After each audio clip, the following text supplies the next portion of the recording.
membaca kitab Ad-Durrul Bahiyah fil Masailil Fiqhiyah, karya dari Imam Asy-Syaukani rahimahullahu taala. Dan pelajaran kita sudah sampai pada bab haid. Bab haid.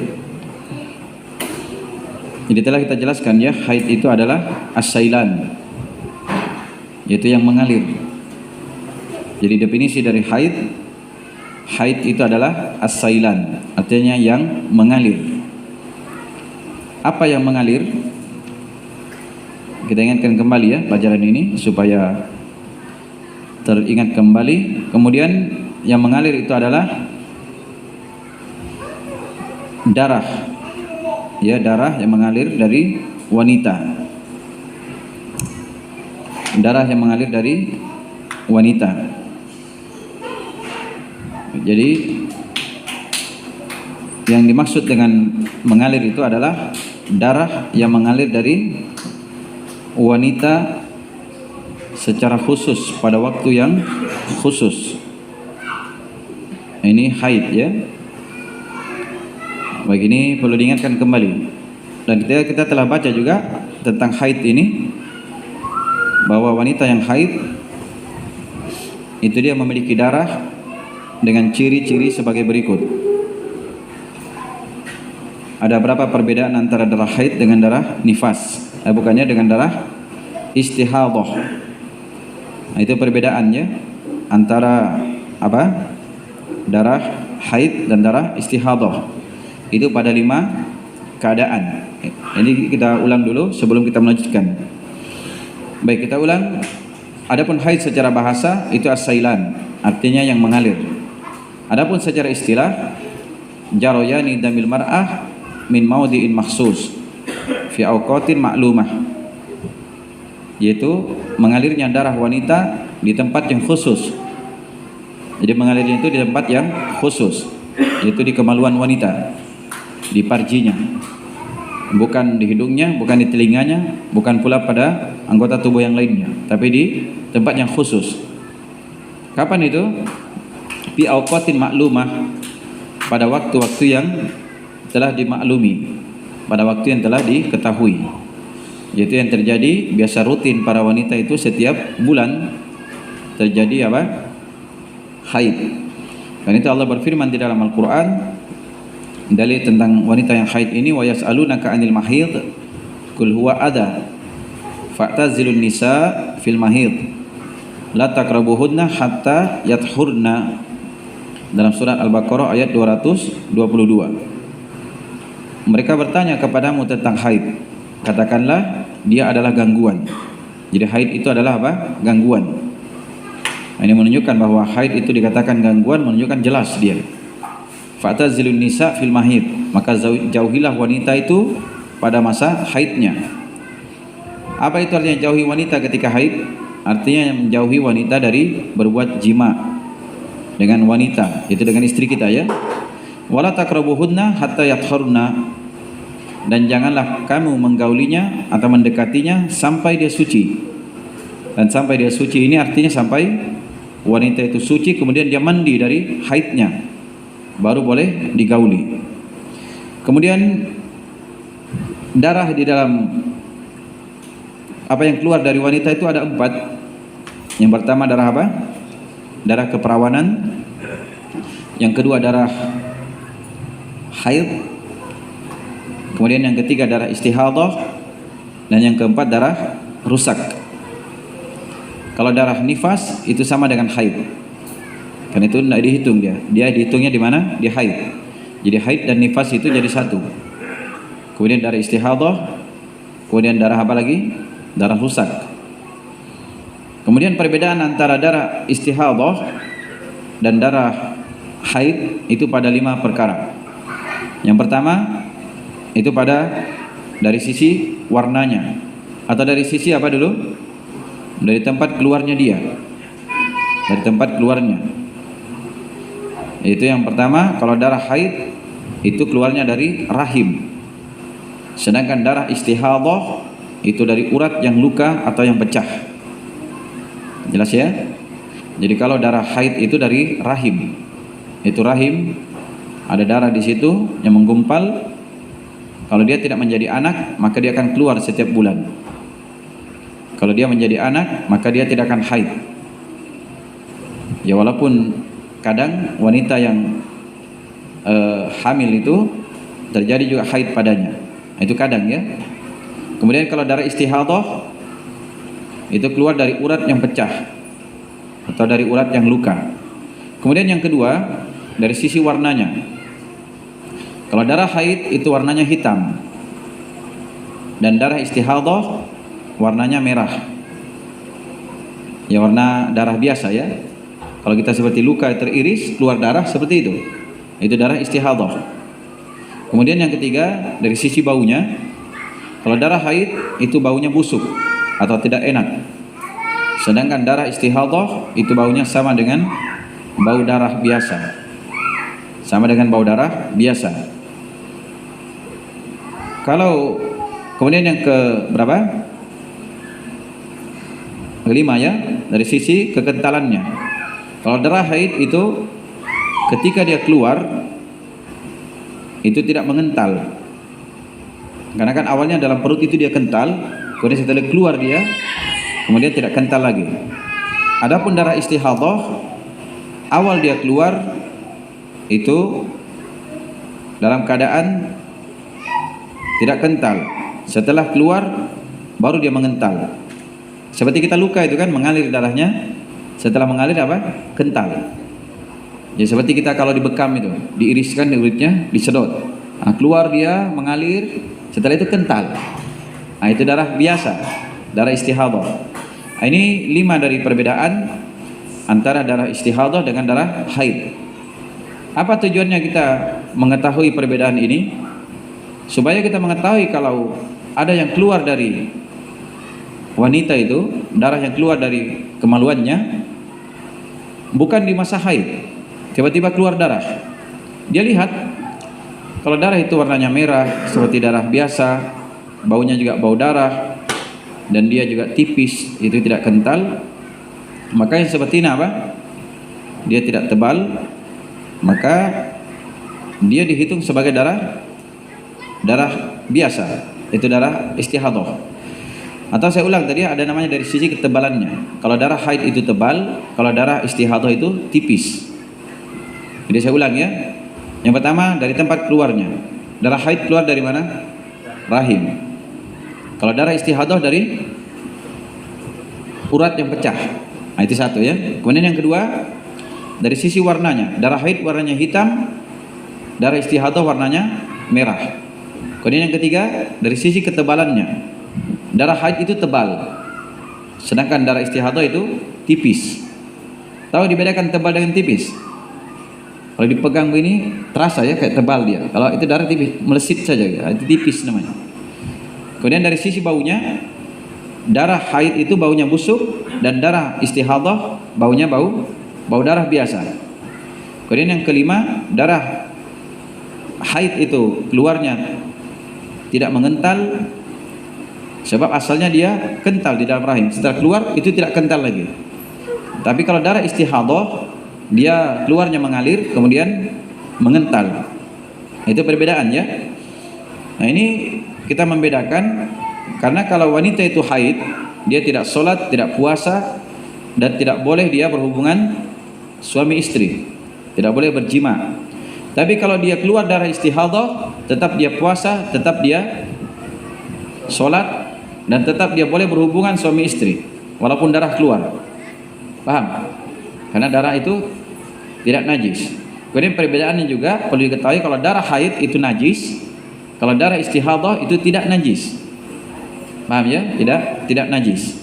Ini dari perkara yang perlu diperhatikan. Karena itu kalau ada darah itu mengalir, maka dilihat kondisinya. Kemudian di sini kita lanjutkan membaca dari ucapan Al-Imam Asy-Syaukani. Imam Asy-Syaukani rahimahullahu taala, bab fadlu haid. Ya, bab haid dan nifas. Pasal pertama tentang haid. Telah disebutkan pada pertemuan yang lalu, haid itu tidak ada dia tidak datang pada ukuran sedikit dan banyaknya. Matakumu bihil hujjah, apa yang hujjah itu tegak terhadapnya. Artinya tidak ada dalil yang tegas menunjukkan berapa hari paling sedikitnya wanita itu dia haid dan berapa banyak paling banyaknya. Paham ya? Tidak ada. Wa kadzalika tuhur, kata beliau, dan tidak ada juga dalil yang tegas yang menunjukkan tentang kapan dia suci, berapa lama sedikit paling sedikitnya dan berapa lama paling lamanya.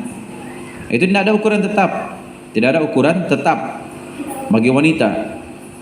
Jadi wanita itu macam-macam ya, ada yang kadang 5 hari haidnya sudah suci dia, ada yang 7 hari haidnya sudah suci, ada yang 8 hari haidnya sudah suci. Begitu kan? Berbeda-beda antara satu wanita dengan wanita yang lain.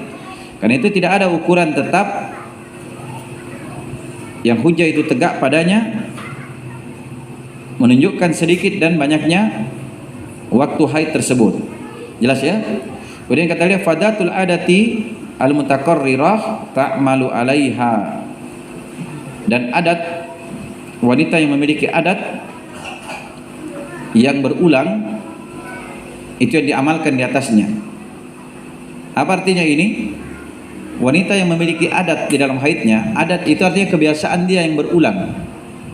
Kalau misalnya bulan ini dia haid 7 hari, bulan depan 7 hari, bulan depannya lagi 7 hari, dihitung dia sebagai adat kalau kebiasaan itu terulang sebanyak 3 kali. Paham? Kalau terulang sebanyak berapa kali? 3 kali. Itu baru dihitung adatnya wanita itu. Makanya berikutnya itu dihitung terus dia sesuai dengan adatnya dia. Ini bagi wanita yang memiliki adat, memiliki kebiasaan di dalam haidnya. Artinya kebiasaan ini tetap, sudah berulang 3 kali. Bulan ini 7 hari, bulan depan 7 hari, bulan depannya 7 hari lagi. Ini sudah berulang 3 kali ini, berarti adatnya berapa hari? 7 hari terus. Jadi bulan depan dia haidnya ya 7 hari dihitung. Kalau sudah 7 hari suci dia. Setelah 7 hari ini keluar lagi darah mirip dengan darah haid, maka itu dihitung darah rusak. Paham? Dihitung darah rusak, begitu. Nah, itu tidak dihitung lagi haid. Dipahami sampai di sini? Karena ini nanti terkait dengan masalah apa? Masalah dia sholat, masalah dia puasa, masalah dia berhubungan dengan suaminya, kan begitu? Ini dihitung di situ. Jadi kalau wanita itu memiliki adat, jadi adat itu yang berulang, itu yang diamalkan atasnya. Saya ingatkan kembali, itu dihitung adat itu berulang berapa kali? 3 kali. Kalau 3 kali baru dikatakan dia punya adat 3 kali, gitu ya, punya adat. Kalau dia adatnya 6 hari, 3 kali berulang 6 hari, 6 hari, 6 hari terus setiap bulan, maka itu 6 hari yang dihitung. Ini bagi wanita yang memiliki adat. Paham ya? Kemudian kata beliau wa ghairuha tarji'u ilal qara'in. Dan selainnya itu kembali kepada qarinah, kepada tanda-tanda atau kepada indikasi-indikasi. Fadamul haid yatamayyazu an ghairihi. Dan darah haid itu dia berbeda dengan selainnya. Jadi darah haid itu berbeda dengan selainnya. Jadi kalau wanita yang tidak memiliki adat, maka dia itu melihat dengan cara membedakan darah. Itu yang disebut dengan tariqut tamyiz. Ya, tariqat tamyiz. Jadi jalan membedakan. Dia tidak punya aturan haidnya dia.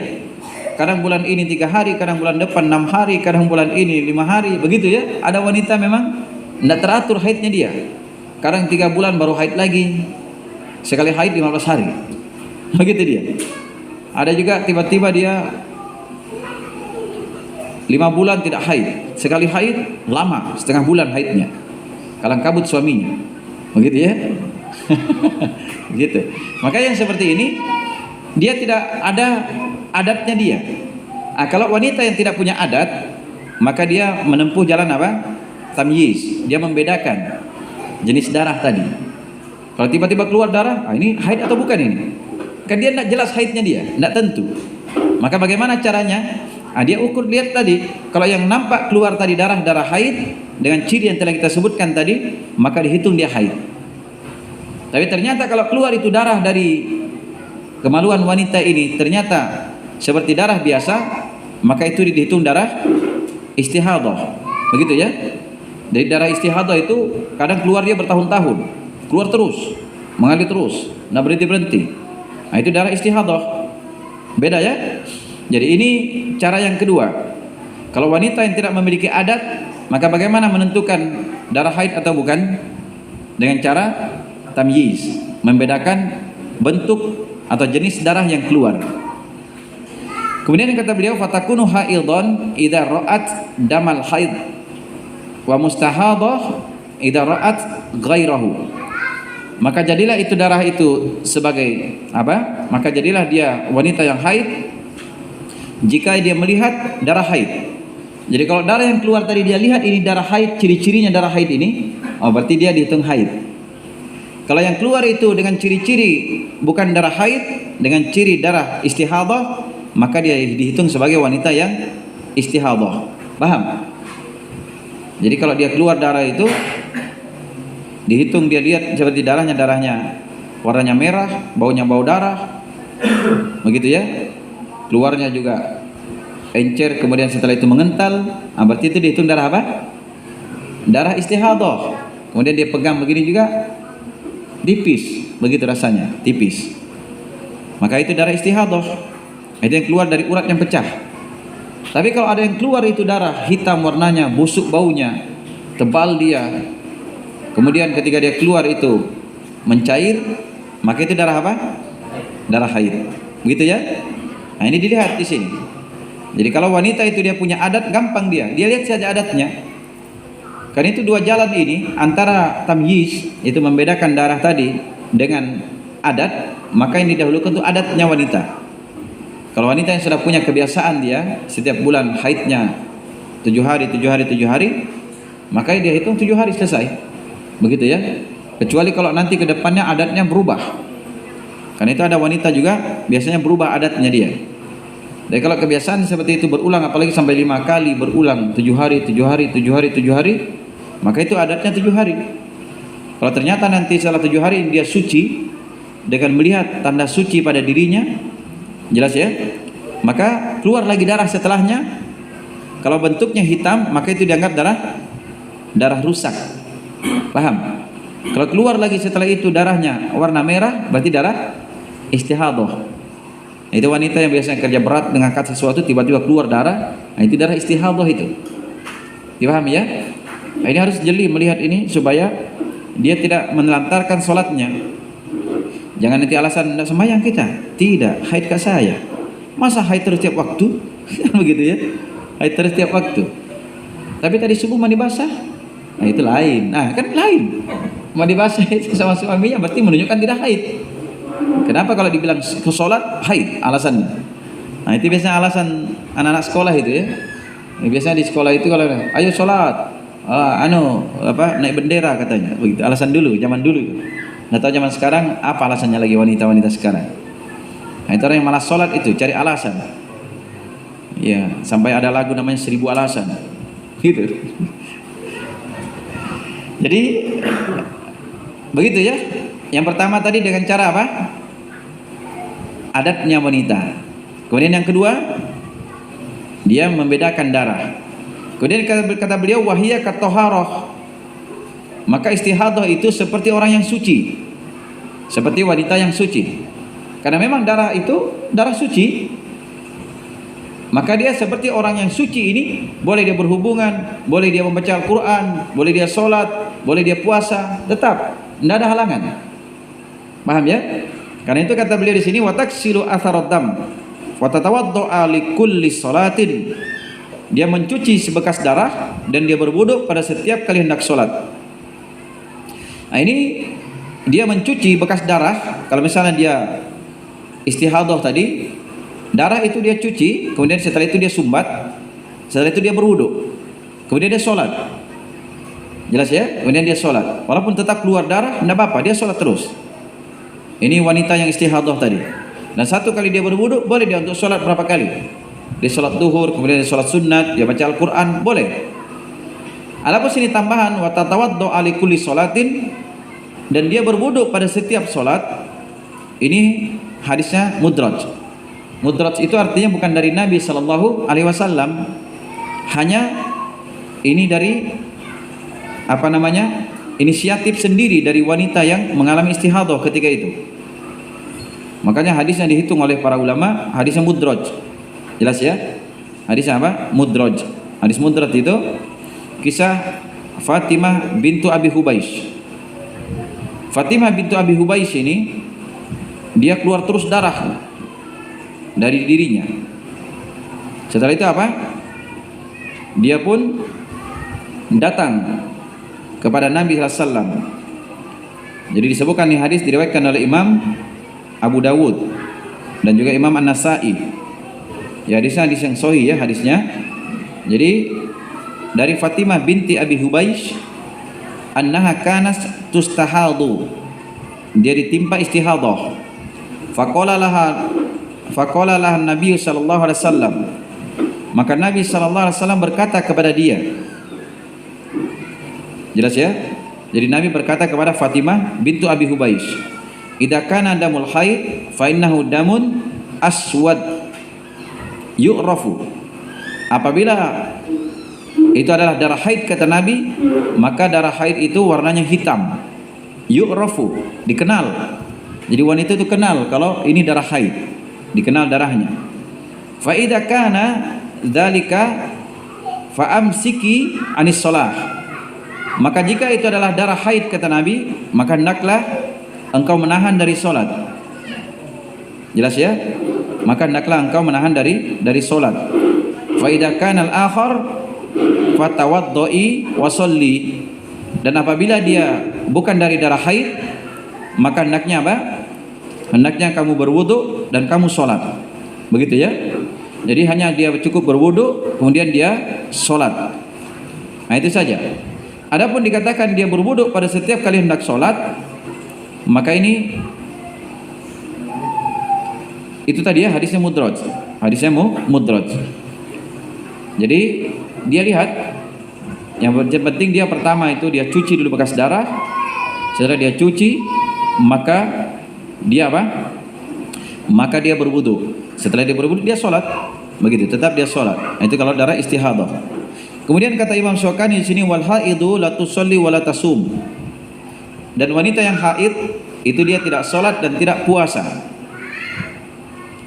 Wa tuta'u hatta taktasila ba'da tuhir.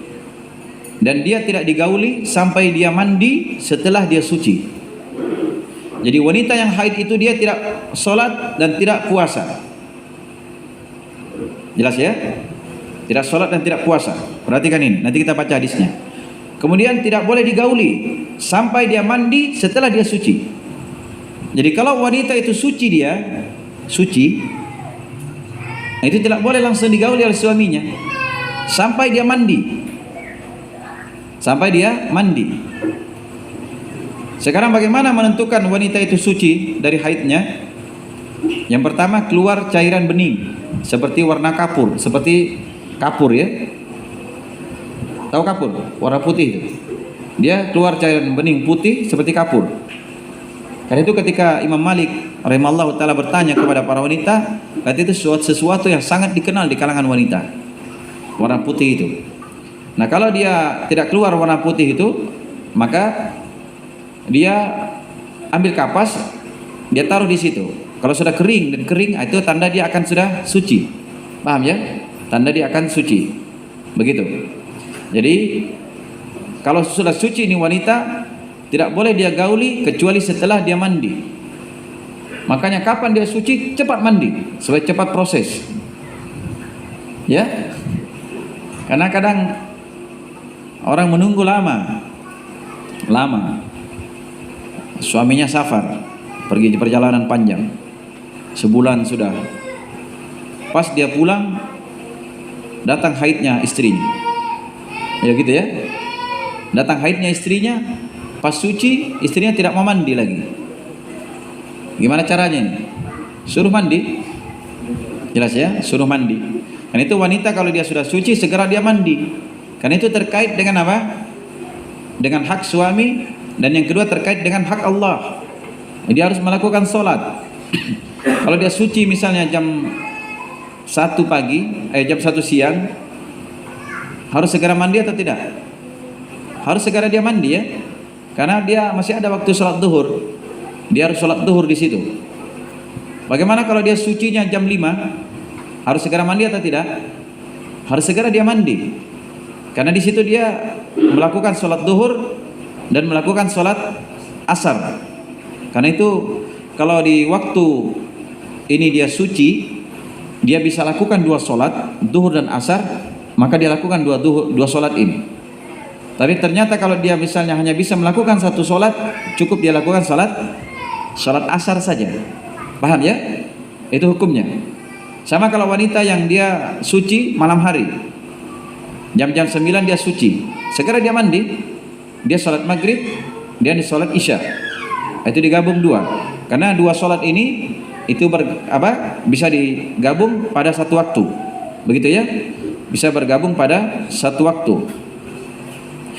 Kemudian di sini kata Imam Asy-Syaukani, wa taqdi as-siyam, dan wanita yang haid ini tadi, karena dia meninggalkan sholat dan meninggalkan puasa, tapi dia mengganti puasa. Tapi dia mengganti apa? Mengganti puasa. Ya. Sholat diganti atau tidak? Tidak. Dan itu datang dalam sebuah hadis yang diriwayatkan oleh Imam Al-Bukhari dan Imam Muslim dari Mu'adzah. Jadi ini bagus ya nama Mu'adzah ini. Mu'adzah ini berkata, sa'altu Aisyah radhiyallahu taala anha fakultu ma balul haid taqdi saum wala taqdi shalah. Bagaimana keadaan wanita yang haid itu? Dia mengganti puasa dan dia tidak mengganti salat. Ini dia bertanya kepada Aisyah, bagaimana tuh wanita yang haid? Dia tidak mengganti salat, tapi dia mengganti puasa. Maka Aisyah radhiyallahu taala anha berkata, aharuriyatun anti? Apakah kamu ini wanita haruriyah? Apa itu wanita haruriyah? Yaitu wanita khawarij. Dikatakan mereka ini khawarij, itu artinya orang yang khuruj. Khuruj itu bukan artinya keluar 3 hari dalam sebulan ya. Maksudnya ini khuruj dari ketaatan kepada penguasa.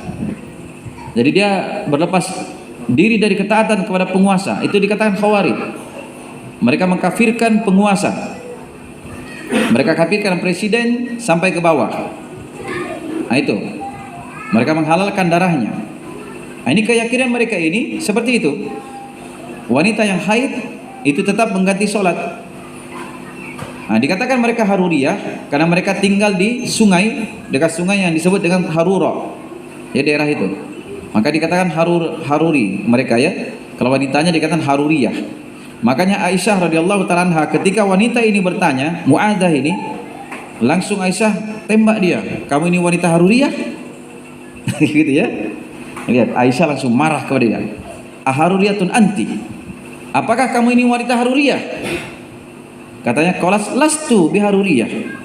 Saya ini bukan wanita haruriyah. Ah, begitu. Walakini as'al, akan tetapi saya bertanya. Ah, begitu. Dia ingin mencari tahu ini. Maka perhatikan jawaban Aisyah. Wala hadda li kemudian kata beliau, qultu, maka Aisyah menjawab, kana yusibuna dzalika fa nu'maru bi qada'is saum wala nu'maru bi qada'is shalah. Kata Aisyah radhiyallahu taala anha adalah haid itu telah menimpa kami, maka kami diperintah untuk mengganti puasa dan kami tidak diperintah untuk mengganti salat. Itu selesai jawabannya. Artinya apa? Perkara ini kembali kepada dalil, petunjuk. Kalau dalil yang memberitakan ganti puasa, ganti puasa. Kalau dalil tidak memberitakan ganti sholat, ya tidak ganti sholat. Kan begitu, selesai urusan. Ini menunjukkan amalan itu ketika kita mengikuti dalil, kalau diperintah seperti itu laksanakan. Jangan diakal-akali. Jangan apa? Jangan diakal-akali. Makanya Aisyah di sini sebutkan begitu saja. Artinya akal kita itu harus tunduk kepada dalil. Kalau dalil memberitakan seperti itu, ya seperti itu. Dipahami? Makanya di sini kata beliau, karena yusibuna adalah haid itu telah menimpa kami, Artinya terjadi pada diri kami itu haid. Fanu'maru biqada'is shaum. Kami diperintah untuk mengganti puasa. Nah, begitu. Wala nu'maru biqada'is shalah. Dan kami kita tidak diperintah untuk mengganti salat. Jelas ya? Tidak diperintah untuk mengganti salat. Nah, begitu. Nah, ini dari hal yang hendaknya diperhatikan ya. Kemudian kata beliau di sini lanjutannya, ini selesai sudah ya masalah haid. Jadi terkait dengan masalah haid ini selesai. Kita masuk pada nifas. Ini ada pertanyaan, bagaimana hukumnya jika sudah keluar cairan bening? Kadang lendir kental, namun setelah 1 hari atau 2 hari keluar lagi darah warna coklat atau lendir coklat. Apakah ini masih terhitung haid? Dan ini rutin setiap bulan terjadi. Ya kalau memang dia sudah nyata suci ya, sudah nyata suci dan adatnya dia seperti itu, memang suci dia, maka setelahnya itu dianggap saja bukan haid, dianggap sebagai darah rusak. Paham? Dianggap sebagai darah rusak. Kalau memang jelas dia suci. Dipahami sampai di sini? Kalau dia punya adat. Kecuali kalau wanita yang tidak punya adat, maka dilihat darahnya. Kalau yang keluar seperti itu, maka dilihat. Kalau dia seperti darah haid, maka dihitung haid. Kalau tidak, maka dihitung darah rusak. Jelas ya? Ini datangnya dalam hadis juga, seingat saya dari Aisyah, adalah setelah mereka suci maka keluar yang seperti itu, mereka biarkan saja, tidak dianggap lagi. Begitu ya? Baik, Allah Ta'ala a'lam. Kemudian di sini faslun an-nifas. Sekarang tentang nifas. Berkata Imam Syaukani rahimahullahu taala, an-nifasu aktsaruhu arba'una yauman wala hadda li aqallihi wa huwa kal haid. Nah, selesai ya pembahasannya. Kata beliau di sini, dan nifas, an-nifas ya. Artinya wanita yang nifas. Apa itu nifas? Nifas itulah darah yang keluar ketika melahirkan dan setelah melahirkan. Ingat ya, darah yang keluar ketika melahirkan dan setelah melahirkan. Jadi kalau darah yang keluar itu sebelum melahirkan, baru pembukaan 1, pembukaan 2, pembukaan 3, ada keluar bercak darah, itu tetap tidak dihitung nifas. Dipahami? Maka di situ wanita ini tetap dia sholat, ya tetap dia sholat. Tetap juga boleh suaminya berhubungan dengan dia. Katanya nanti lama lagi 40 hari. Paham ya? Jelas? Jadi wanita yang nifas. Jadi nifas itu darah yang keluar ketika melahirkan dan setelah melahirkan. Dipahami? Adapun yang sebelum melahirkan itu belum. Kalau anak belum keluar, itu belum dihitung nifas. Kalau anak yang belum keluar, itu belum dihitung nifas. Karena itu kata beliau di sini, nifas itu adalah dia mengikuti setelah keluarnya anak, ketika lahirnya. Begitu ya? Kemudian sini aktsaruhu arba'una yauman, dan paling banyaknya nifas ini 40 hari. Jadi kalau wanita itu nifas, itu dihitung sejak dia melahirkan sampai 40 hari. Jadi kalau sudah 40 hari, maka dihitung dia sebagai wanita yang suci. Ini datangnya dalam hadis yang diriwayatkan oleh Imam Abu Dawud, Imam At-Tirmidzi, dan selain keduanya. Datang dari Ummu Salamah radhiyallahu taala anha, beliau berkata, kanatin nufasa ala ahdi Rasulillah sallallahu alaihi wasallam taqa'udu ba'da nifasiha arba'ina yauman au arba'ina lailah. Jelas ya? Kata beliau di sini, adalah wanita-wanita nifas itu di masa Rasulullah sallallahu alaihi wasallam, mereka duduk setelah nifasnya itu 40 hari atau 40 malam. Jelas ya? 40 hari atau 40 malam. Begitu.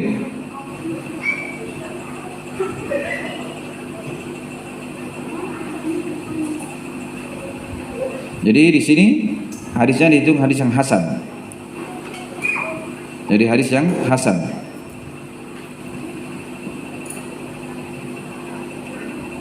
Jadi itu batasan berapa? Batasan haid. Bukan, batasan nifas ya. Dan ingat, hukum nifas dengan haid itu sama. Hanya 3 perbedaannya. Perhatikan, haid dan nifas itu secara umum hukumnya sama. Tidak sholat, tidak puasa, tidak boleh berhubungan suami istri. Darahnya juga najis. Kemudian apa? Hanya 3 perbedaannya antara haid dan nifas. Yang pertama, lama keluarnya. Kalau darah nifas itu lebih lama daripada darah haid. Kemudian yang kedua, nifas ini bukan tanda balik. Kalau haid itu tanda balik bagi wanita. Ya, kalau wanita itu pertama balik dengan apa? Dengan haid. Nah, itu balik dia. Tapi ada wanita dia nifas sebelum dia balik.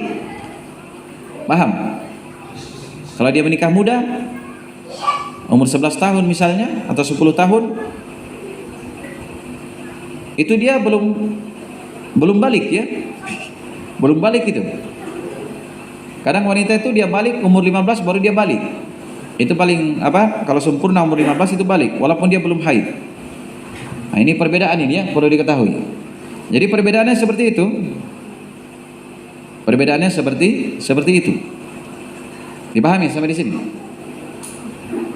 Ya, saya punya nenek itu menikah umur 10 tahun. Sekarang masih hidup. Di zaman Jepang dia menikah. Umurnya lebih 100 tahun sekarang.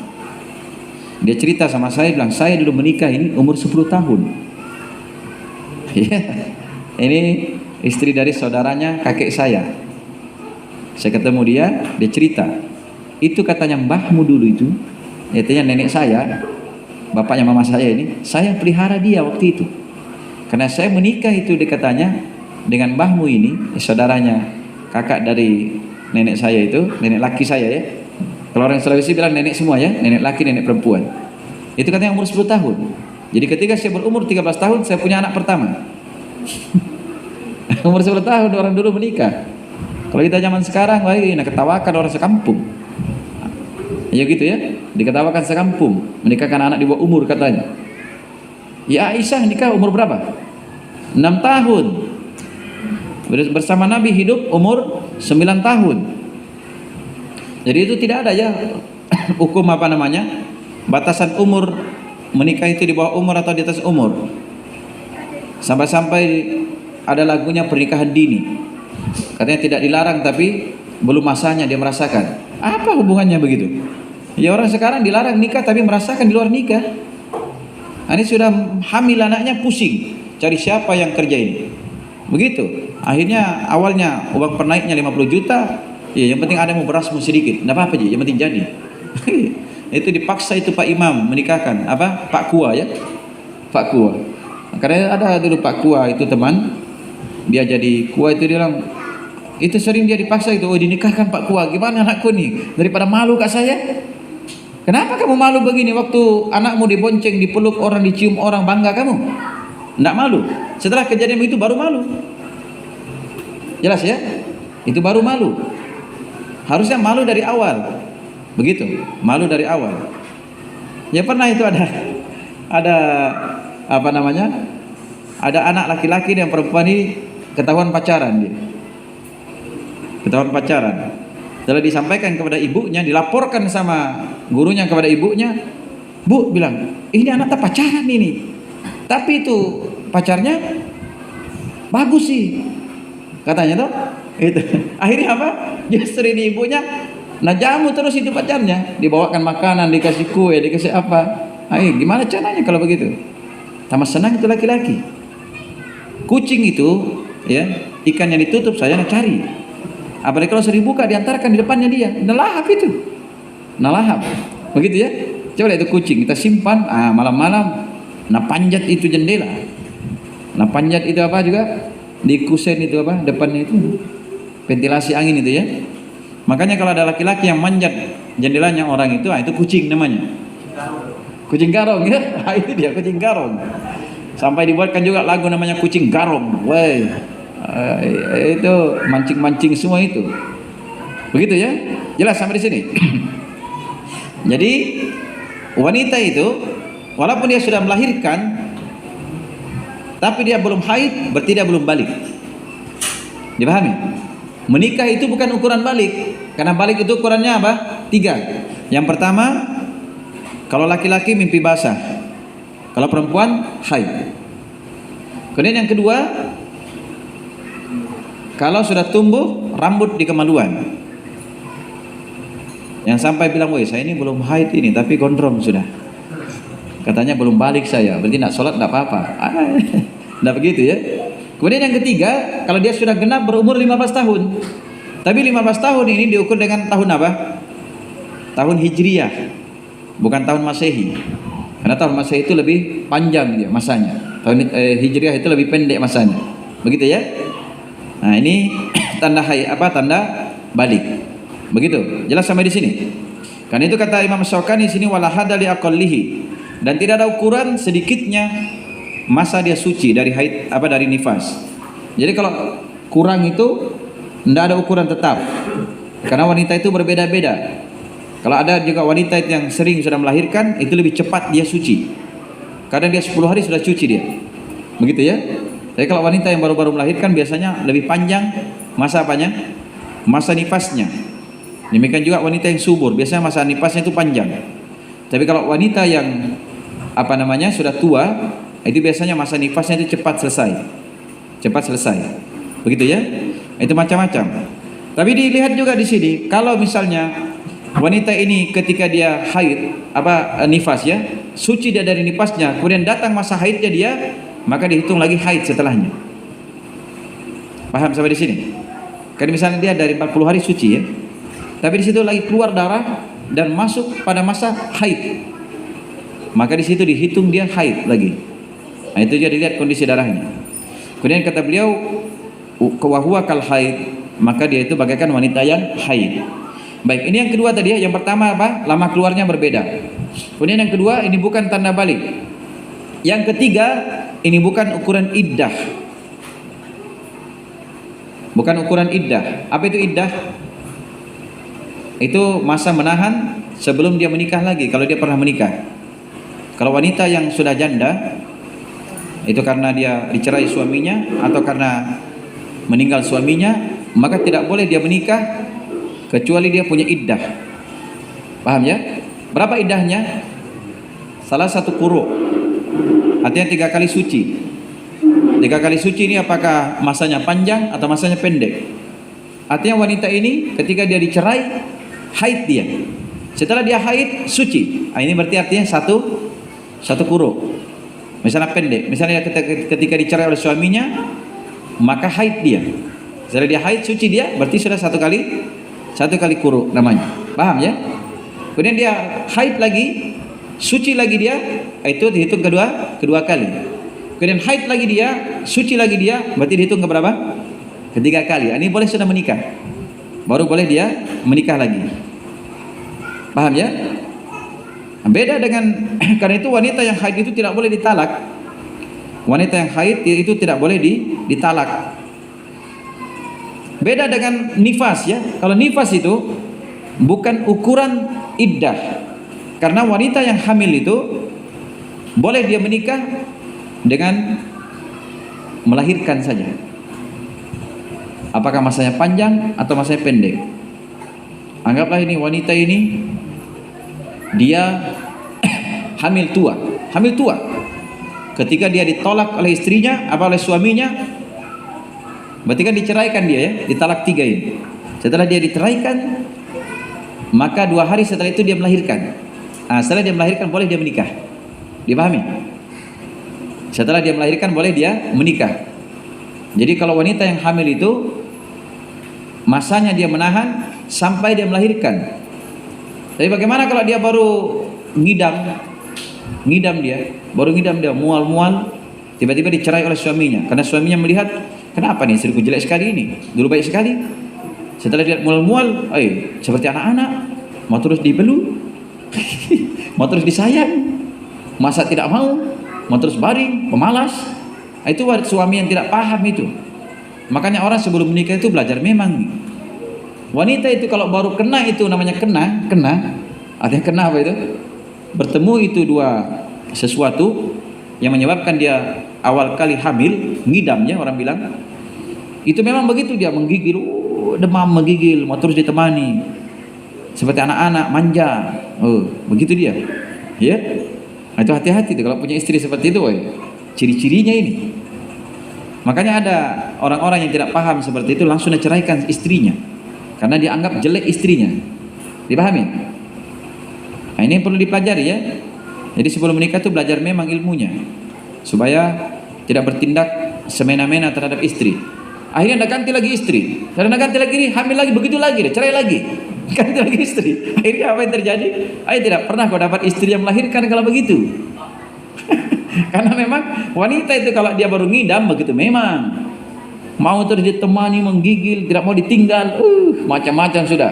Masa tidak bisa dinasihati tambah jadi, memang begitu. Siapa suruh kamu ingin punya anak? Paham ya? Saya pernah lihat itu teman begitu dulu. Kenapa nih baring terus di kursi ini? Baring terus, lemah terus. Waktu saya masih SMA, ternyata hamil. Kita baru kelas 3 SMA waktu itu. Saya kenapa ini? Maunya baring terus, biar belajar orang kayak ngantuk terus dia. Lemah. Sebentar baru istirahat baring dia. Baik, apalagi kalau tidak ada guru, baring terus. Ternyata hamil. Ada berapa waktu itu yang dinikahkan sebelum lulus sekolah? Alhamdulillah yang satu sempat ikut ujian, tapi besar perutnya, jadi dikasih baju besar. Pas selesai ujian, nikah. Setelah nikah, punya anak. Gitu dulu. Ini akibat dari kurangnya pengawasan orang tua ya. Nah, jadi kalau wanita yang hamil tadi, boleh dia menikah kapan? Setelah dia melahirkan. Nah, kalau dari awal ini dicerai, berarti di kapan dia menunggu? Oh, lama ini sampai melahirkan. 9 bulan lebih. Jelas? 9 bulan lebih. Ini terjadi ya pada seorang sahabiat. Saya ingat waktu itu siapa namanya? Juwairiyah al-Aslamiyah kalau salah. Saya ingat al-Aslamiyahnya saja di ujungnya.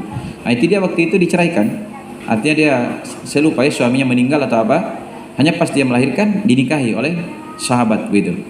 Nah, ini menikah. Tapi ingat, menikahnya boleh, berhubungannya tidak boleh sampai suci. Begitu ya? Wallahu taala a'lam. Baik, sampai di sini dulu pelajaran kita. Ini ada pertanyaan, saya jawab dulu ya.